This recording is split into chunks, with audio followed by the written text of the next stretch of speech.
the part that Gene Hackman played. And that was very tricky, I thought. This script sort of leads you in and you think it's going to be a story about his character, and then and the fact that, and you come upon this down and out guy. At 96, Clint Eastwood was asked to name 5 actors he would never forget working beside. The first 4 did not give him much trouble. It was the last one that changed his face. The interviewer noticed the untouched card. "That's only 4. Clint glanced at him. "I can count." "So who's missing?" Clint rested the pen against the table. "Nobody." That answer made the interviewer look again. "You know exactly who belongs there?" "Yeah." "Then write him down." Clint didn't. He looked instead at the 4 names he had already chosen. "Those guys left me things I knew what to do with." The interviewer pointed toward the empty card. "And him?"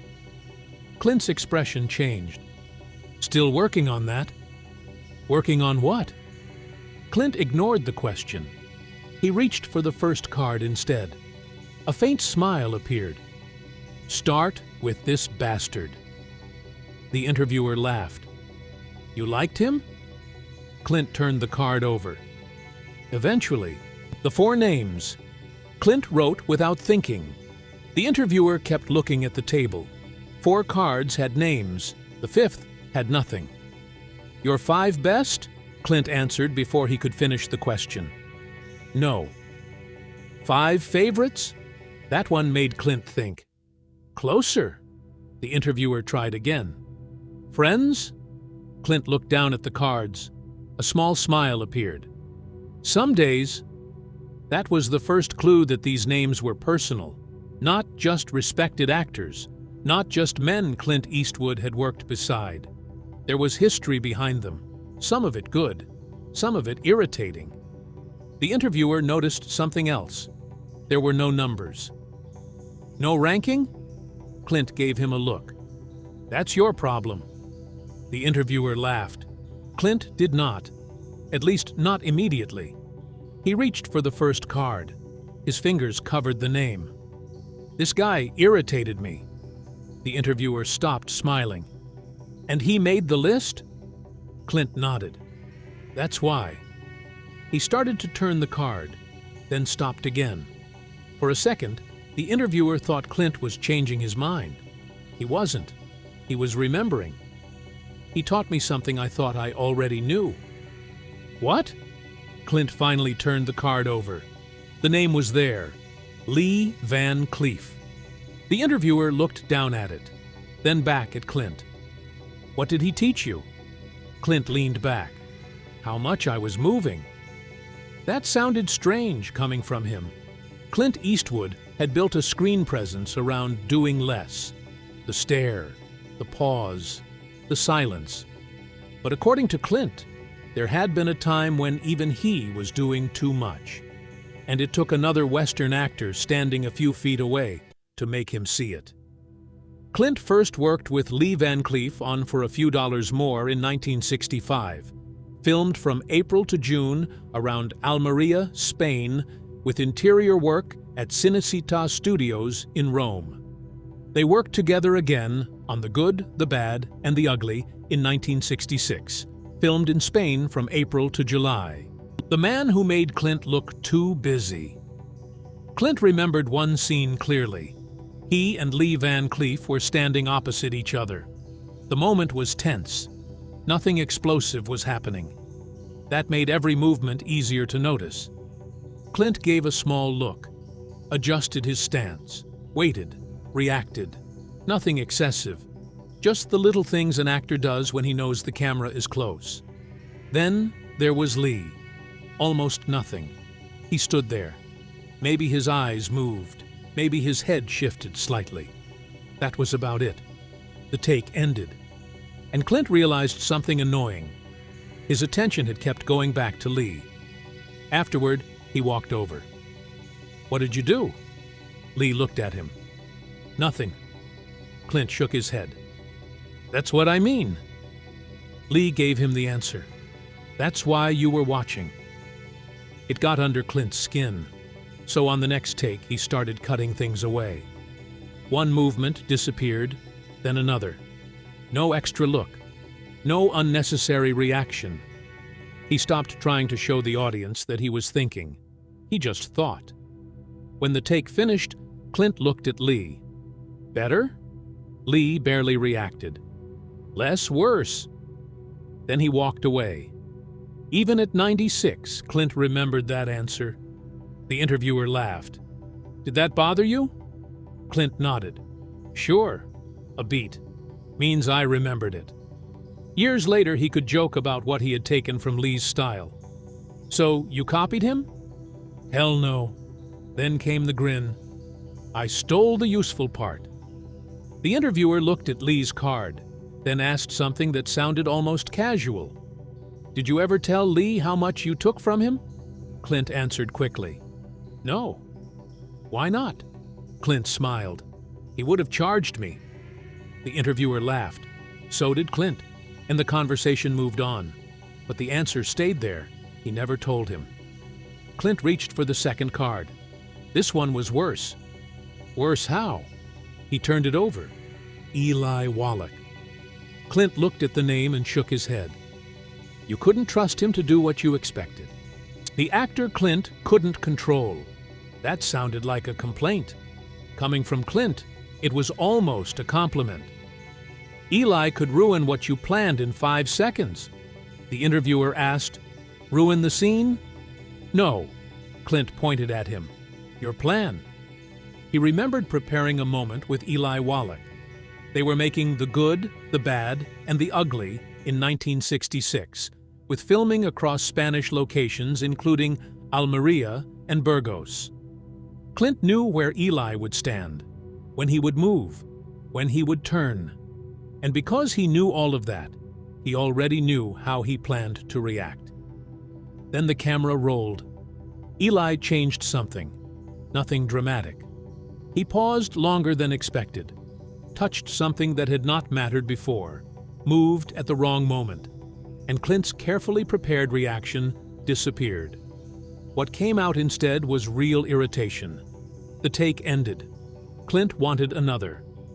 Eli looked at him. Why? You changed it. Eli did not apologize. And you reacted. Then he looked straight at Clint. There you are. That one hurt. Because Eli had caught something real. The planned version had been cleaner.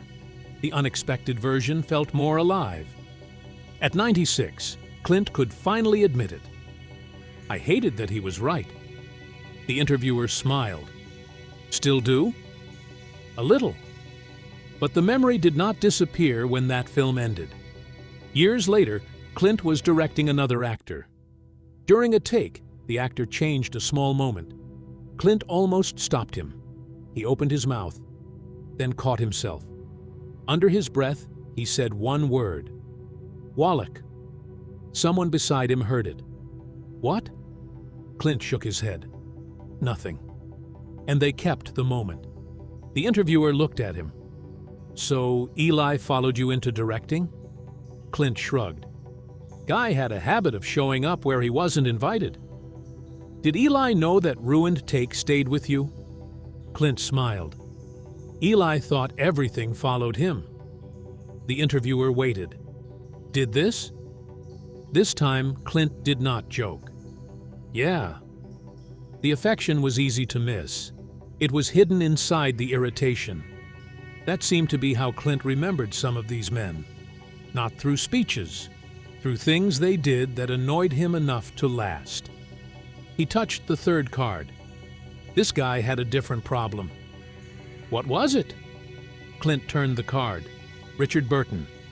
Then he said, he had that damn voice. The actor. Clint was afraid to sound small beside. Richard Burton did not need to move like Lee. He did not need to surprise Clint like Eli. He could make Clint Eastwood uncomfortable just by reading a line. Burton scared me before we shot anything. The interviewer asked, Why? Clint answered, The voice. He remembered hearing Burton speak the material. They were working on Where Eagles Dare, released in Great Britain in 1968, with location scenes filmed in the Austrian Alps. Every word sounded heavier, sharper, more trained. He could take an ordinary sentence and make it feel important. Clint knew immediately that he could not compete with that naturally. But the younger Clint Eastwood still had an ego. So he tried. During one take, he gave the scene more projection, more force, more intensity, more voice. The take ended. Clint already knew it felt wrong. Burton knew too. He looked at him. "Why are you doing that?" Clint played dumb. "Doing what?" Burton did not let him escape. "Trying to sound like me." That landed. Then Burton gave him the part that stayed. "You don't need my voice." He paused. "You've got your silence." Years later, the interviewer called it a compliment. Clint disagreed.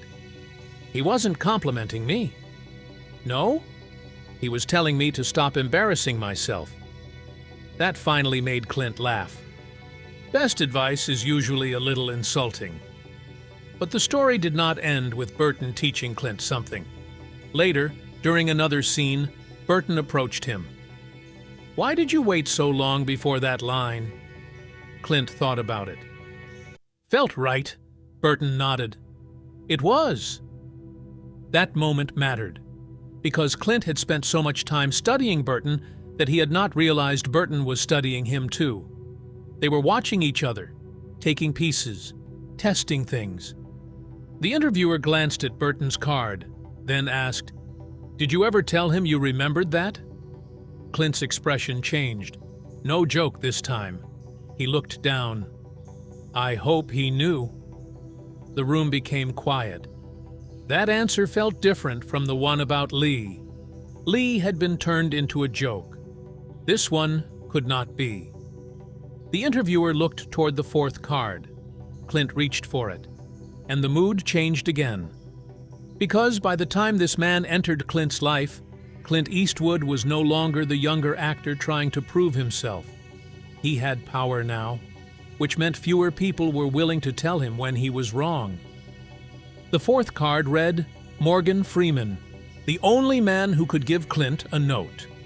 The interviewer expected Clint to talk about Morgan Freeman's voice. He did not. He talked about a mistake. Clint and Morgan Freeman first worked together on Unforgiven, shot in 1991 in Alberta, Canada, before the final 2 weeks moved to Sonora, California. They later reunited on $1 Million Baby in 2004, filmed around Los Angeles and nearby California locations. Clint was directing. The crew was ready to move. He had watched the scene and decided they had it. That was how he liked to work. No endless takes. No wasting the day chasing tiny changes. If the scene felt right, move on. But that day, Morgan disagreed. Quietly, he said, "You rushed it." The crew went still. Clint turned toward him. "Did I?" Morgan answered, "Yep." Nothing else. No explanation. No long argument. Just, "Yep." Clint stared at him for a second, then turned back toward the crew. Again. They did another take. This time, Clint let the scene breathe. A little more space. A little less hurry. When it ended, he knew Morgan had been right. The interviewer looked almost amused. "You let him tell you that?" Clint shrugged. He was right. Anybody else could have said it? Clint considered that. They could have. Then, I might not have listened. There was another side to their relationship.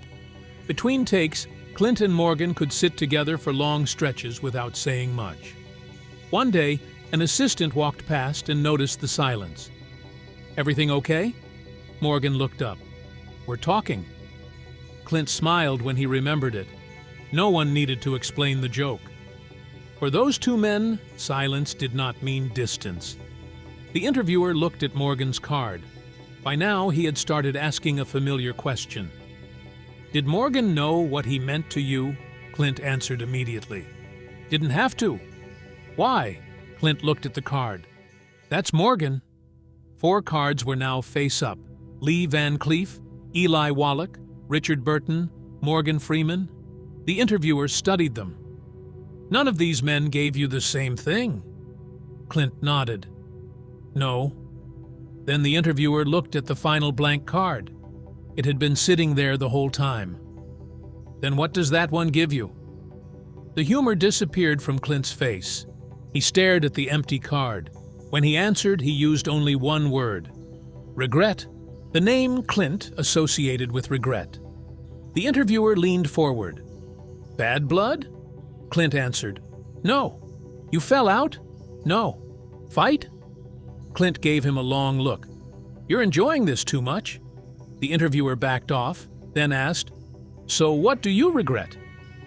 Clint looked at the blank card. "Waiting." That was worse. A feud would have explained the silence. Waiting created another question. Waiting for what? The interviewer asked for the name. Clint still would not give it. Instead, he offered pieces. The man had worked inside a movie Clint controlled. Clint knew the scene. He knew the character. He knew what he wanted from the moment. Then this actor stepped into it and became harder to understand than Clint expected. There are actors you admire. Clint paused. Then there are actors you spend half the picture trying to figure out. The interviewer asked, "Was he difficult?" Clint shook his head. "Worse." A beat. "He was good?" "How good?" Clint looked straight at him. "Good enough to make me nervous in my own movie." The interviewer watched him. "Did he know he made you nervous?" Clint thought about that. "He knew he was good." "Same thing?" Clint shook his head. "Not even close." That answer opened another part of the memory. Sometimes Clint had finished what he needed to do for the day. His own work was done. He could have walked away. Instead, he stayed near the monitor, watching. Not because anyone needed him there, because he wanted to see what this actor would do next. The interviewer noticed the change in Clint's voice. "You stayed to watch him?" "Sometimes." "Why?" Clint looked at the blank card. "Wanted to see what he'd find that I hadn't." The interviewer let that sit. Then, "And he knew you were watching?" Clint gave the smallest smile. "Eventually." His hand moved toward the pen. This time he picked it up. But before he wrote the name, he stopped. Because the thing Clint remembered first was not the man's name.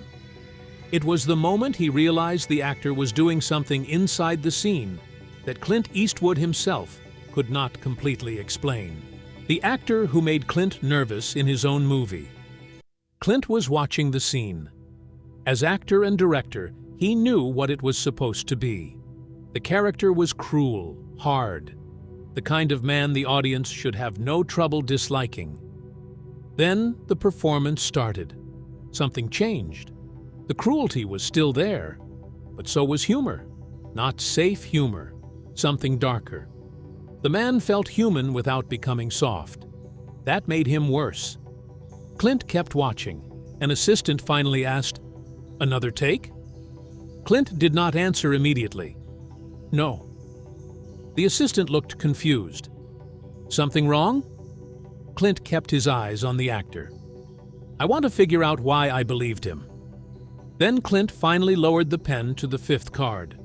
He wrote the name, Gene Hackman. The interviewer stared down at it. The blank card was blank no longer.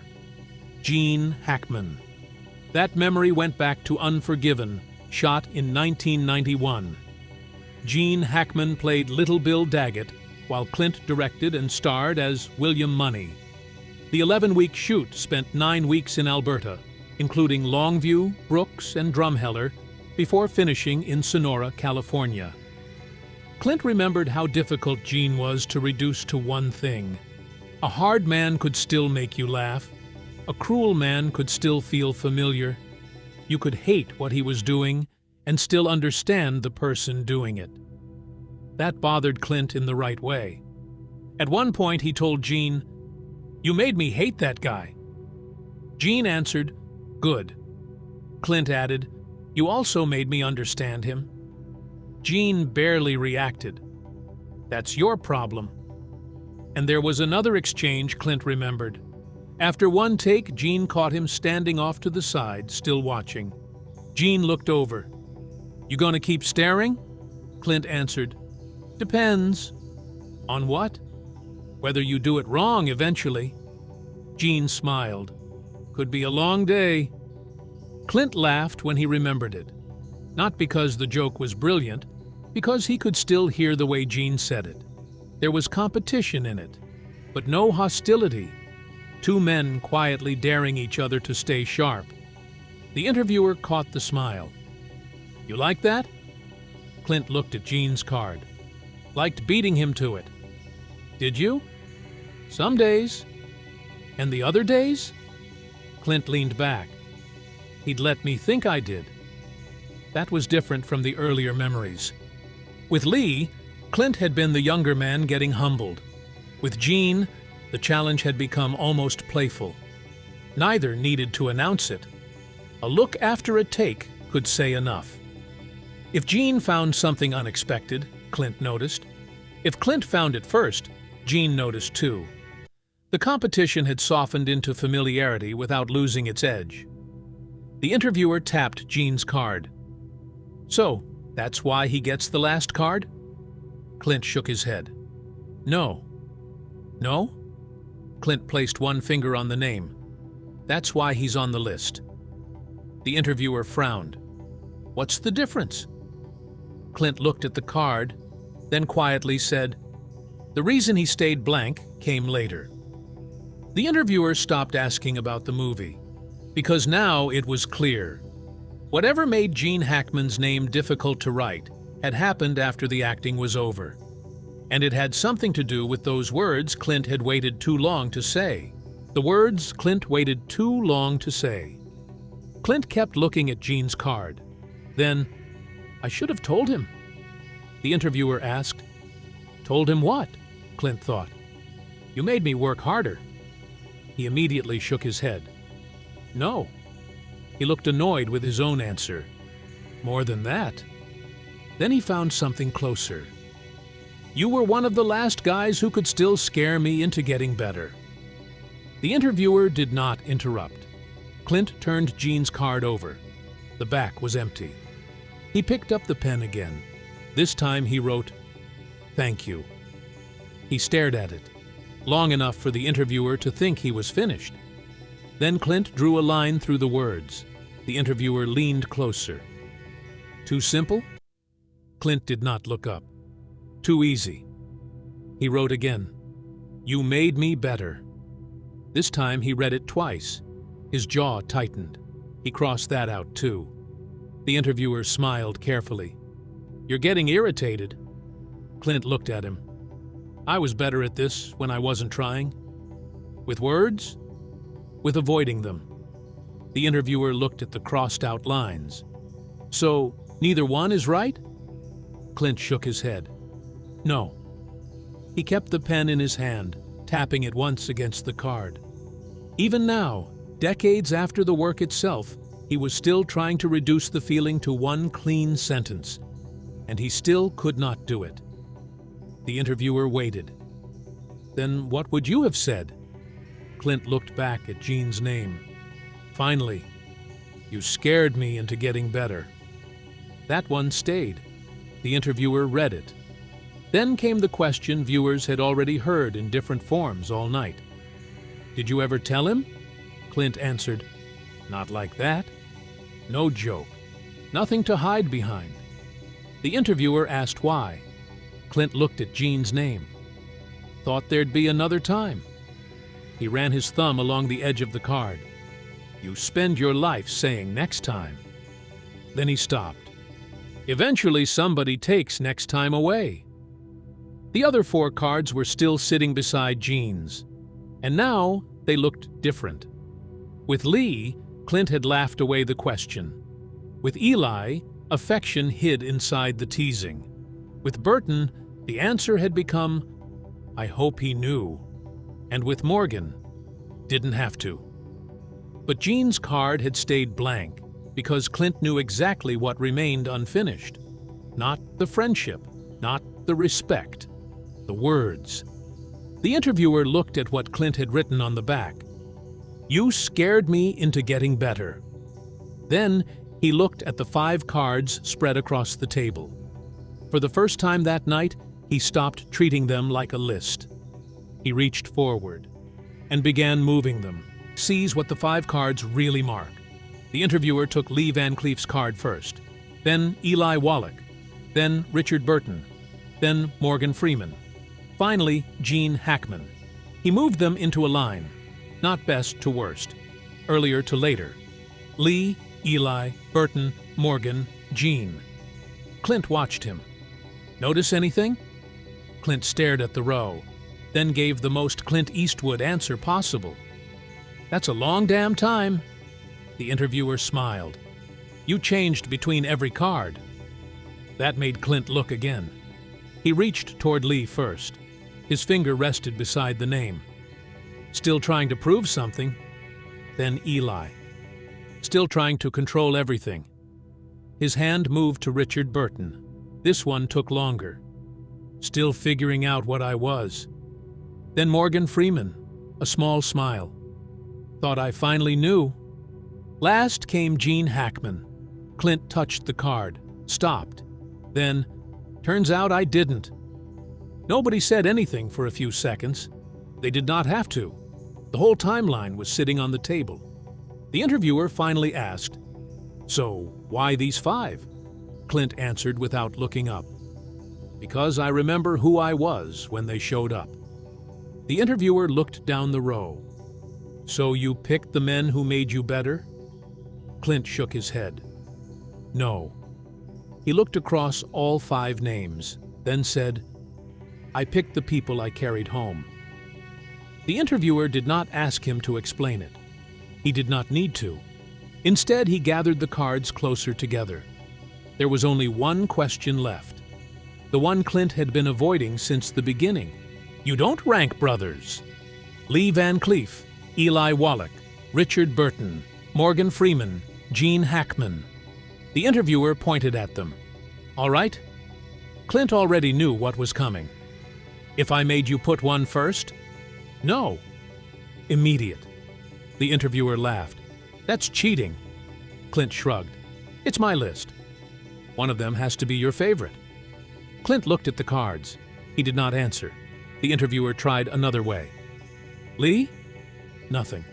"Morgan?" Still nothing. "Gene?" Clint finally looked up. "That's the trouble with lists." "What?" "They make you put one man above another."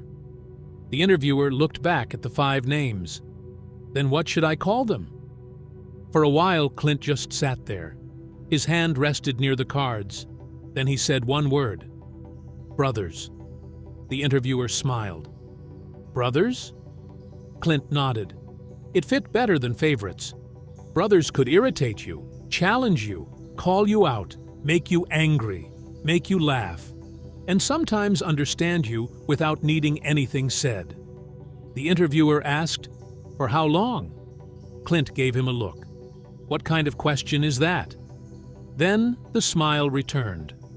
"For life." The interviewer sat back. The 5-name question had finally been answered. But he had one last thing he wanted to know. If you could have one more night with all 5, what would you want? Clint did not take long. "Dinner? That's it? That's enough. No cameras? No. No movie? No. No work?" Clint shook his head. They already did the work. The interviewer looked at the cards. For the first time, the whole thing felt less like Hollywood. No sets, no lights, no audience, just men around a table. He asked, "How many chairs?" Clint looked at the 5 cards. Lee, Eli, Richard, Morgan, Gene. Then he answered, 6. The interviewer paused. "I thought there were 5. Clint finally smiled. "You forgot me." Subscribe to our channel now and mention the person you think Clint admired the most.